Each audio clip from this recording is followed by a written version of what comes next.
Donald Trump demanded Iran's unconditional surrender in a social media post. The last time the United States of America accepted an unconditional surrender, it took an atomic bomb to get it. In fact, 2 of them. After President Harry Truman became the first and only person in world history to use nuclear weapons against Japan, first in Hiroshima and 3 days later in Nagasaki, Emperor Hirohito announced Japan's unconditional surrender. Harry Truman had already accepted Germany's unconditional surrender in World War II 3 months earlier. No American president has demanded or accepted an unconditional surrender at the end of an American war since the year before Donald Trump was born, 81 years ago at the end of World War II. Anyone who has witnessed a war during Donald Trump's lifetime knows that the unconditional surrender of Iran is impossible. Everyone on Wall Street knew that over the weekend when markets began to adjust negatively to an anticipated long-term Trump war in pursuit of the impossible, unconditional surrender. And so, of course, oil prices skyrocketed. The stock market crashed, and Donald Trump today offered his unconditional surrender. Donald Trump is the first American wartime president ruled by the stock market and the oil market. In a phone call with the CBS News reporter today, Donald Trump said, "I think the war is very complete." He said that during stock market trading in the hope of preventing a collapse. Donald Trump didn't mention unconditional surrender again today. And because it was Donald Trump who said unconditional surrender on Friday morning, we knew there was no chance of even Donald Trump holding on to the nonsensical demand of unconditional surrender. When President Franklin Delano Roosevelt announced publicly during World War II that the only peace terms that the United States of America would accept from Germany and Japan was unconditional surrender, the world knew that Franklin Roosevelt meant those 2 words. And everyone in the world, other than the German and Japanese regimes, knew that they could trust those presidential words as fact, as a prediction of what exactly was going to happen. The world knew from that moment on how World War II was going to end. They didn't know how long it was going to last, but they knew World War II was going to end in unconditional surrender because the President of the United States said so. And now the world knows the words of the current President of the United States have no meaning at all. 31 hours after Donald Trump demanded unconditional surrender, in another social media post, Donald Trump said, "We've already won!" exclamation point. Donald Trump doesn't even pay attention to the words of Donald Trump.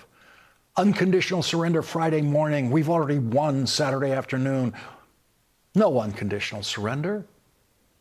As oil prices were skyrocketing over the weekend, Donald Trump said that higher oil prices were, quote, "a very small price to pay for USA." Well, it is certainly a smaller price to pay than the lives of the members of the American military that have been lost in Donald Trump's first days of Donald Trump's war.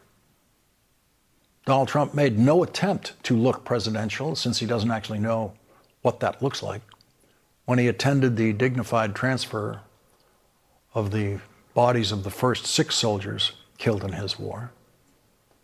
And he didn't remember those soldiers the next day when he wrote about what he called, quote, "a very small price to pay for USA." Donald Trump ended his public day today by stepping up to a microphone at one of his golf resorts in Florida, the kind of place where no other president has ever set foot on the 10th day of a war. From the start, Donald Trump has refused to say how long his war would last. Donald Trump had to do that because he knew he might have to surrender at any time. And now that his surrender has come, he can claim that it's because his war is going so well that he can just end it. And that is, of course, exactly what he did today. We're ahead of our initial timeline by a lot. It's going to be ended soon. Are you thinking this week it will be over? No, Are you talking but soon. about days? I think soon. Okay, and with respect Very to... soon.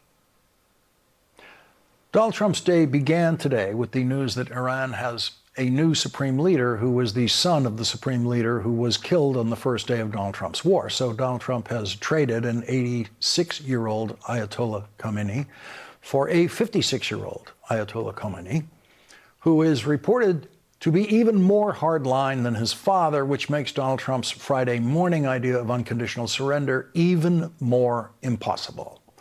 And when Donald Trump demanded unconditional surrender with an exclamation point on Friday morning, he also, in the same social media post, demanded the selection of a great and acceptable leader in Iran. Today, Donald Trump said he was disappointed in the choice of Iran's new supreme leader. That was his word, disappointed. But Donald Trump did not dare to repeat his demand for unconditional surrender of that new supreme leader. Before stepping up to the microphone at his golf resort today, Donald Trump made phone calls to individual members of the media in a desperate attempt to communicate something positive to the stock market, the real bosses of Donald Trump's war. One of those calls was to Fox's Brian Kilmeade, who quoted Donald Trump on Fox and Friends this morning, telling him, quote, "These ships should go through the Strait of Hormuz and show some guts. There's nothing to be afraid of. Show some guts." 20% of the world's oil shipments pass through the Strait of Hormuz, which has now become far too dangerous for safe passage. Shipping traffic has dropped by at least 90% in the strait or more. And Donald Trump's solution to that is for everyone on those oil tankers to just be brave, like him. Donald Trump wants the captains and crews of those ships to be brave and put themselves in the line of fire, put themselves in harm's way. Just call their families at home around the world and tell them, wish me luck. We are bravely going through the strait today because Donald Trump told us to show some guts. Donald Trump wants the non-combatants on commercial vessels to do something that no one in the Trump clan has ever done. Enter a war zone. Show some guts. How about 19-year-old Barron Trump, who is turning 20 in 11 days? As I reported on this program last week, all four of President Franklin Delano Roosevelt's sons served in the military in World War II, while their father served as commander-in-chief until his death in office weeks before Germany's unconditional surrender. It was unthinkable then for a president's son not to serve in that president's war. And World War II was not a war of Franklin Roosevelt's choosing. We entered World War II only after Japan declared war on the United States and then Germany declared war on the United States. But because World War II was already underway in Europe in 1939, John Kennedy decided not to go to Yale Law School after his Harvard graduation and instead joined the Navy months before the United States entered World War II. Jack Kennedy, the future brother, the future president's older brother, Joe Kennedy, dropped out of Harvard Law School to become a pilot in World War II. Joe Kennedy's plane went down and he was killed in action in Europe. Such was the call of duty in those days that the sons of presidents, the sons of cabinet members, the sons of ambassadors, the sons of generals, along with the sons of laborers and factory workers, all showed some guts, as Donald Trump would put it, and rushed toward the sound of the guns. In fact, almost all Harvard students dropped out during World War II to serve in the military. So what about Barron Trump? Why hasn't he left college, like almost every Harvard student did during World War II, to fight in his father Donald Trump's war? And I mention Harvard specifically because that is the institution of higher learning in America that Donald Trump seems to hate the most. It is the institution that seems to fill him with a raging jealousy for reasons known only to his pathologically insecure psyche. Of the 1,000 students, the 1,000 students admitted to the Harvard class of 1944 before World War II started? Only 19 graduated in 1944. That's how much America's universities emptied out as students followed what they felt was their call of duty into war. No one, Donald Trump, no one in the Trump family has ever done anything like that in the entire history of the Klan. Not one Trump. Not one. No Trump has ever attended a military funeral of a family member, and now it's Barron Trump's turn to refuse to go to war while his father sends young men and women his age into that war. Why doesn't Barron Trump do what all those Harvard students did during World War II? Why doesn't he leave college now and go join his father's war? Why doesn't Barron Trump donate his services as a crew member on an oil tanker in the Strait of Hormuz? He doesn't even have to join the military for that. His father said there's nothing to be afraid of. Does his mother agree with that? Does she think there's nothing to be afraid of for her son on one of those oil tankers? Donald Trump said these ships should go through the Strait of Hormuz and show some guts. There's nothing to be afraid of. Well, let's prove there's nothing to be afraid of by putting Barron on the deck of one of those ships, because we know the only place Donald Trump would allow Barron to go, the only place where Barron Trump's mother would ever allow him to go, is a place where there's nothing to be afraid of. Donald Trump's other sons appear to be playing their part in their father's war by trying to become war profiteers.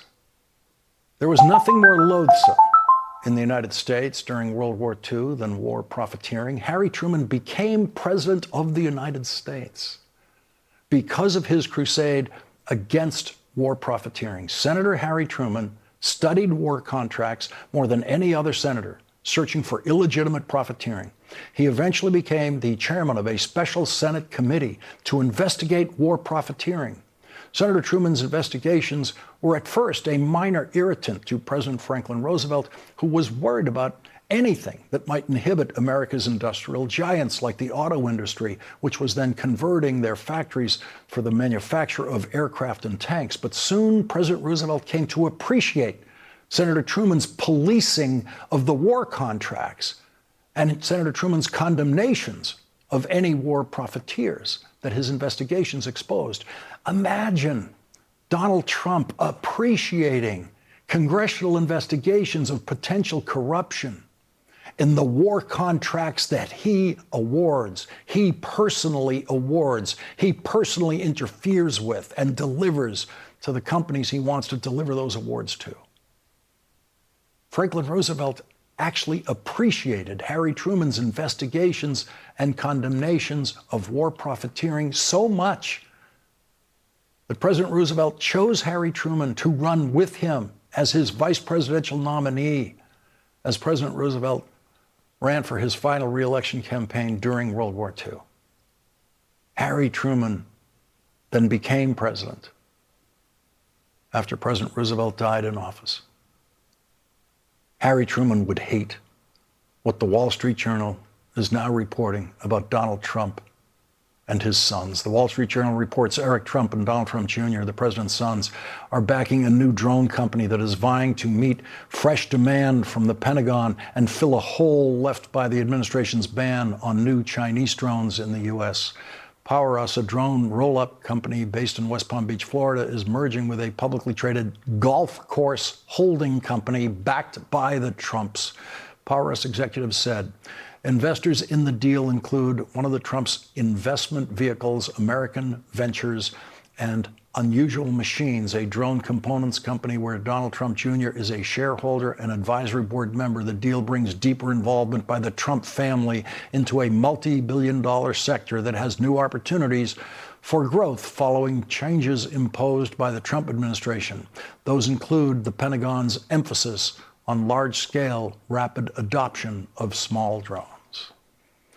When Donald Trump started his war, he called it a war. He called it a war multiple times, and that is what it is. Donald Trump's Secretary of Defense also called it a war when the war began, which he especially loved doing since he falsely calls himself the Secretary of War.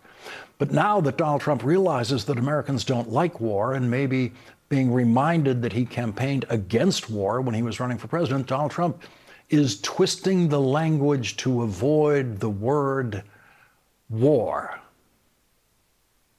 I mean, this was an excursion that a lot of people wouldn't have done. An excursion. That's his latest description of his war today. An excursion. Donald Trump finds new ways to dishonor the war dead. A silly hat, and now an excursion. It's one thing to die in a war whose objective the president cannot explain. Americans have done that before and have done it since Vietnam. But to die in an excursion, to call it an excursion, before the families have even had the funerals, to struggle to find language that demeans those soldiers' sacrifice in service to his desperate political needs is a uniquely Trumpian moment in the American presidency. Tonight, there was another dignified transfer at Dover Air Force Base for Army Sergeant Benjamin Pennington, 26 years old, of Glendale, Kentucky. Donald Trump wasn't there. Donald Trump did not attend. But he did attend a fundraiser for House Speaker Mike Johnson today in Florida at Donald Trump's golf resort there.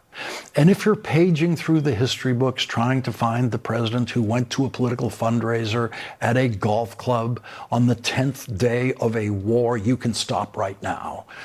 Only the guy who said, show some guts, there's nothing to be afraid of, would show his guts by going to a fundraiser instead of the second dignified transfer of his war of choosing.